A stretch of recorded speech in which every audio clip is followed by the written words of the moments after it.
Le match dans le match prend ce soir une grande inspiration puisque nous allons parler d'apnée. Notre invité du jour a décroché un titre de vice-championne du monde cet été au Honduras. Alice Modolo est avec nous ce soir. Bonsoir. Bonsoir. Alice, merci beaucoup d'avoir répondu à notre invitation. On va revenir sur votre carrière. On va parler d'apnée puisque vous allez nous apprendre beaucoup de choses. C'est une discipline que peu de gens connaissent bien. L'apnée, vous, d'ailleurs, je crois que ça a commencé très tard. Assez tard, en effet, à 23 ans, complètement par hasard, dans une piscine à Clermont-Ferrand, puisque je suis originaire de Clermont-Ferrand. Et j'ai été fascinée par les prouesses que ces personnes étaient là en train de faire devant moi. Et j'ai voulu essayer, et ça a été un vrai coup de foudre. Et j'ai réalisé que j'étais douée, malgré le fait que j'ai pas grandi au bord de la mer et que j'avais pas de passif de sportive. Et donc j'ai cherché qu'est-ce qui me permettait d'être aussi forte dans cette discipline. Est-ce que vous aviez pratiqué d'autres sports plus jeune ? Alors non, j'étais un peu rebelle, j'aimais pas le sport, je cherchais en fait ma discipline et je suis un peu heureuse de pas avoir fait de sport puisque ça m'a permis d'aborder cette discipline d'une manière un peu différente, puisque tout le monde dit que c'est une discipline mentale, mais finalement, qu'est-ce que c'est que le mental ? Et moi, il semblait, comme j'avais pas tout le reste, je paraissais avoir cette force et donc j'ai essayé de comprendre d'où venait cette force mentale et comment j'allais pouvoir l'utiliser.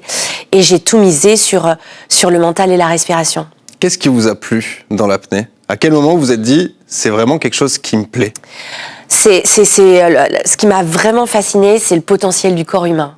Comment on est capable de descendre de plus en plus profond sans respirer, sans oxygène. Comment on peut faire plus avec moins.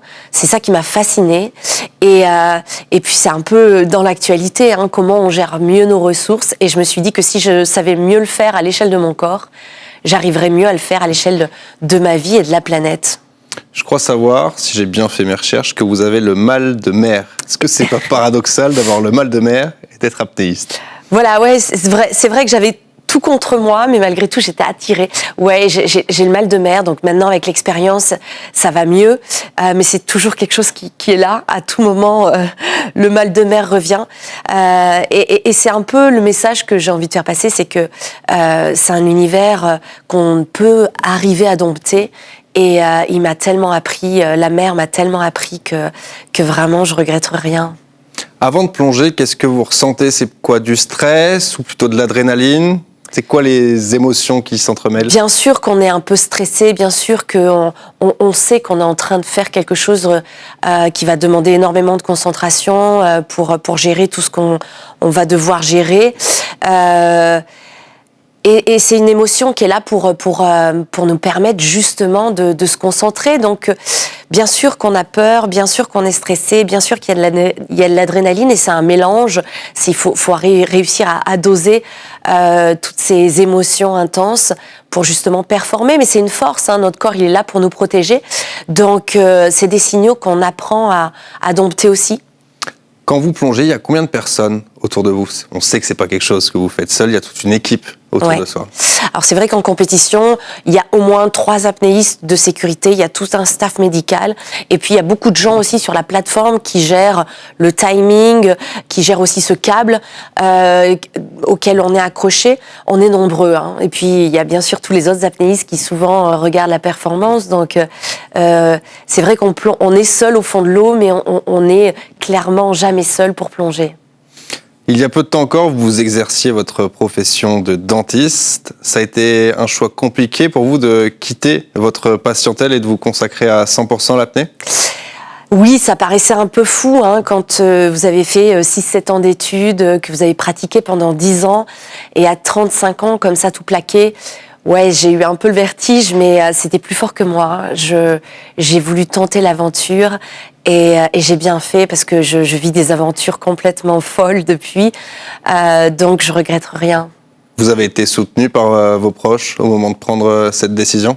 Ils ont eu un peu peur, mais maintenant ils sont convaincus que c'était ma voie.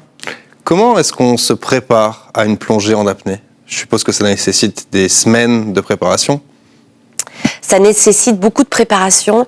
Et encore une fois, comme je le disais, moi, j'ai vraiment voulu miser sur mes forces, qui semblaient être le mental et la respiration aussi. Et ça, c'est mon métier de chirurgien-dentiste qui me l'a aussi beaucoup inspiré, parce que j'ai travaillé beaucoup avec les enfants, et quand un enfant ne peut pas respirer correctement par le nez, ça déforme toute sa croissance de son visage, et ça a des gros impacts sur son état général. Donc j'ai travaillé avec des spécialistes du mental, des spécialistes de la respiration, et bien sûr quelque chose dont on ne parle pas assez, c'est la compensation des oreilles. On pense tous que les apnéistes, ce qui nous permet pas de continuer d'aller plus loin, c'est le manque d'air, mais non, c'est vraiment la compensation des oreilles, hein, ce que vous faites quand on descend dans une piscine ou dans l'avion, on a besoin de pousser l'air en se pinçant le nez. Et ben ça, il faut le faire tout au long de la plongée, et ça, c'est très technique, et ça demande beaucoup d'expertise.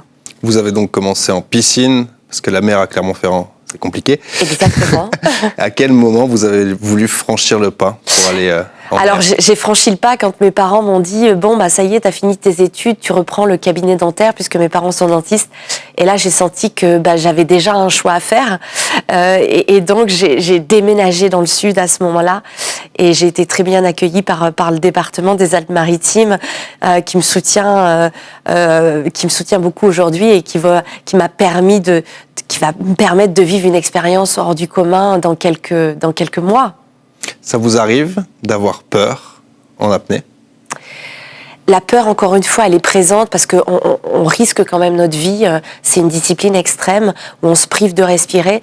Donc la peur, elle est là pour nous indiquer pour voir si on est bien concentré, en fait. Et une fois qu'on est bien concentré, la peur, elle se dissipe. Et une fois que notre corps a pris conscience que on avait bien pris la mesure de ce qu'on était en train de faire, il nous laisse un peu tranquille. Donc des peurs, mais jamais de moments de panique, finalement? Non. C'est ça votre principal ennemi, la panique? C'est ça. C'est comment on gère nos émotions. Et c'est pour ça que c'est un bel exercice.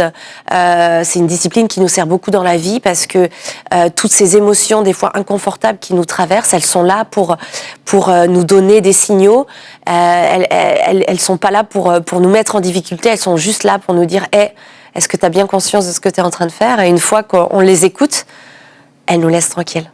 Qu'est-ce qu'on ressent lorsque l'on est à de telles profondeurs? C'est un moment assez intense et magique quand on prend conscience du pouvoir de notre corps, qu'on est capable d'être là sans respirer, à 100 mètres de profondeur. Ça paraît complètement irréel, et en même temps on est en train de le vivre, donc on se sent tellement vivant et tellement libre. Quand vous êtes en apnée, vous pensez toujours à la même chose, ou il vous passe des choses du quotidien, en fait, dans la tête? Les meilleures plongées, c'est celles où on est vraiment dans ce flow, où on pense à rien, et en même temps on est focus sur tout ce qui nous arrive, et toutes les sensations sont exacerbées. Et puis parfois, on a ces petites pensées du quotidien qui viennent, mais tout de suite il faut se recentrer sur nos ressentis et ce qu'on est en train de vivre. C'est un exercice qui demande beaucoup de concentration. Physiquement, comment est-ce que vous vous entraînez au quotidien? Alors, donc, je fais beaucoup de choses, et tout est en lien avec la respiration. Par exemple, je fais un peu de course à pied, mais c'est plus des exercices de respiration en course à pied, où j'habitue mon corps, en fait, à fonctionner sans oxygène, pour qu'il prenne conscience de ce qu'il est capable de faire sans respirer.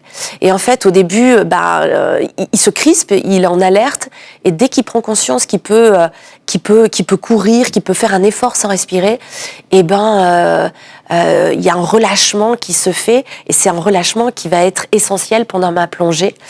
Je fais aussi beaucoup de nage avec palme, avec le club d'Antibes, justement pour améliorer la technicité. Le mouvement d'ondulation est hyper important, parce qu'encore une fois, on doit percer l'eau, on doit s'économiser, on doit économiser la moindre énergie.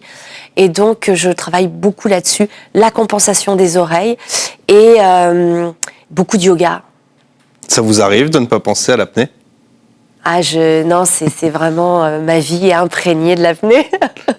C'est un virus qui vous a piqué, qui ne vous lâchera pas. Voilà, ça fait partie de ma vie.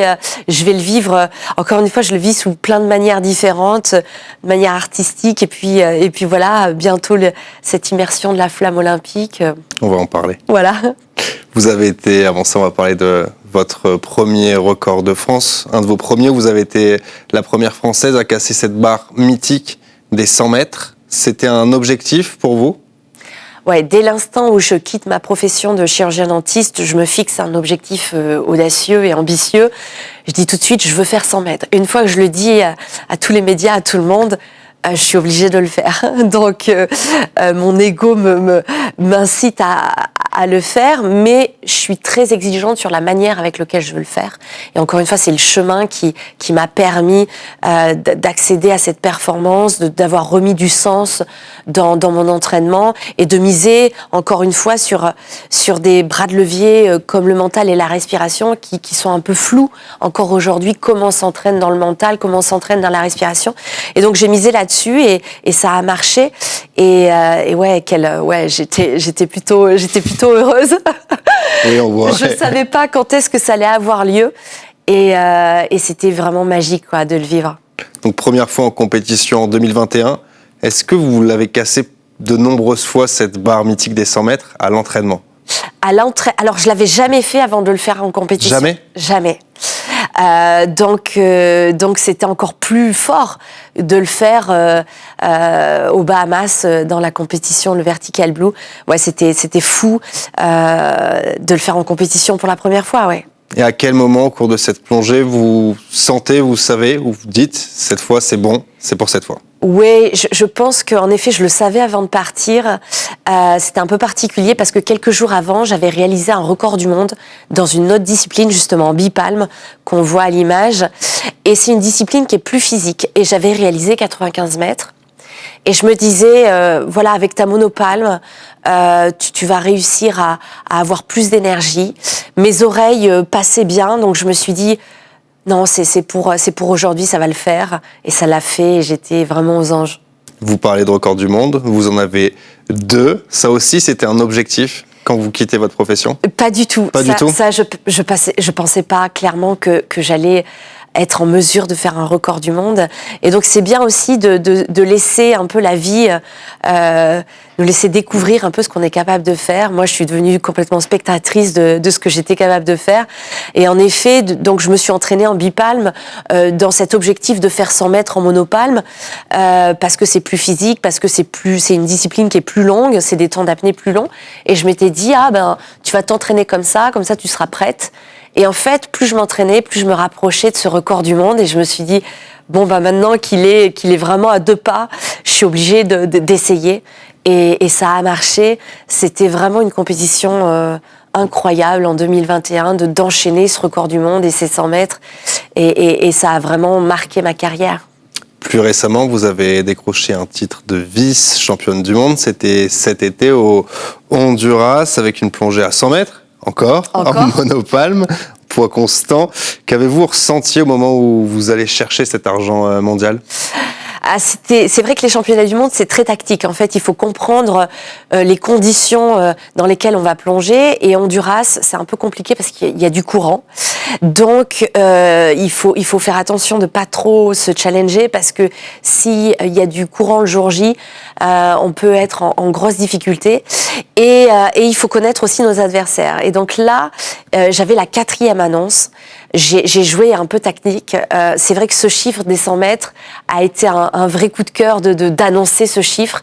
Et il m'a porté chance parce que d'autres athlètes ont annoncé 1 mètre de plus, 101. Et à cause du courant, elles ont échoué. Et ça m'a propulsée sur cette 2e marche. Donc j'étais ravie, quoi. Vraiment. Vous ressentez quoi quand vous êtes là, sur ce podium ? Ouais, je me dis que c'est un peu magique. Je repense bien sûr à ma vie de chirurgien dentiste et maintenant à ma carrière de sportif de haut niveau. Et vraiment, je me dis waouh, le fait de suivre ses intuitions et de se faire confiance, on peut devenir ce qu'on veut. C'est quoi les objectifs pour vous maintenant ? Grimper une place? Non, j'ai envie de vivre ce qui me motive et ce qui m'anime, c'est vraiment là, je vais aborder le côté un peu plus physique. Et donc, n'ayant pas de passif de sportif de haut niveau, j'ai pas toute cette structure. Et donc, j'ai longtemps cherché comment je pouvais travailler mon corps, travailler mon physique, tout en étant aussi douce, garder ma flexibilité, ma souplesse, parce qu'il faut aussi garder ça. Et c'est un atout colossal que j'ai, donc je veux pas le perdre. Et donc, j'ai trouvé une spécialiste du gainage, qui se fait à partir du périnée, qui est une structure dont on ne parle pas assez dans le sport. Et le périnée, on parle plus pour les femmes enceintes. Et le périnée est en lien avec le diaphragme. Et c'est des structures que je dois gérer dans mes plongées. Et j'ai trouvé ça très pertinent d'aller travailler cette musculature profonde qui consomme peu d'oxygène. Et donc, elle s'appelle Bernadette de Gasquet. Et donc, je mise beaucoup là-dessus. Et je veux voir jusqu'où ça va me porter. Et j'ai hâte d'approcher les 110. Voilà, on a le prochain objectif, les 110. Vous en avez parlé brièvement tout à l'heure. Vous allez faire partie des 10 000 relayeurs de la flamme olympique pour les Jeux de Paris 2024. Et vous allez être une relayeuse particulière. Expliquez-nous. Exactement, c'est une idée un peu folle du président du département, Charles Anginesi, qui a eu cette idée de mettre en avant notre patrimoine et cette discipline qui est fantastique, l'apnée. Il m'a proposé d'être relayeuse et d'immerger la flamme dans la rade de Villefranche. Donc c'est assez inédit et je crois que c'est un événement qui va marquer clairement ma carrière. Vous attendiez à ce coup de fil ou à cette proposition ? Non, c'est vraiment un peu comme l'aventure du clip de Beyoncé que j'ai fait avec en 2015 avec Guillaume Néry. Voilà, l'apnée me fait vivre des aventures complètement folles et donc je m'attendais pas du tout à pouvoir être relayeuse de cette flamme olympique puisque notre sport est pas encore au JO. Donc pour moi c'est un honneur et une fierté de pouvoir faire parler de l'apnée et de le mettre en scène dans cette magnifique rade de Villefranche qui est le berceau de l'apnée mondiale. Donc waouh. Vous êtes aussi, Alice, une sportive engagée. Vous êtes à l'origine de l'action Oser performer. Expliquez-nous le message que vous souhaitez véhiculer. À travers ce hashtag Oser performer, j'avais envie de mettre en avant des femmes, le parcours de femmes atypiques qui arrivaient à évoluer dans des disciplines ou des univers qui ne semblaient pas leur être destinés.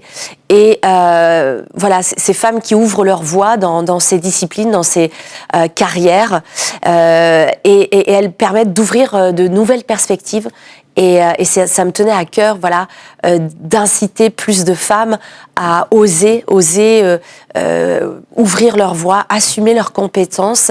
Et donc, il y a plein de femmes extraordinaires qui, dans différents univers, ont réussi à montrer qu'on pouvait y arriver d'une autre manière. C'est un message que vous auriez aimé entendre il y a quelques années ? Je pense que quand j'ai débuté, il y avait principalement que des hommes et c'est un peu ça qui m'a motivée parce que c'est vrai que j'avançais un peu à contre-courant et ça n'a pas toujours été facile.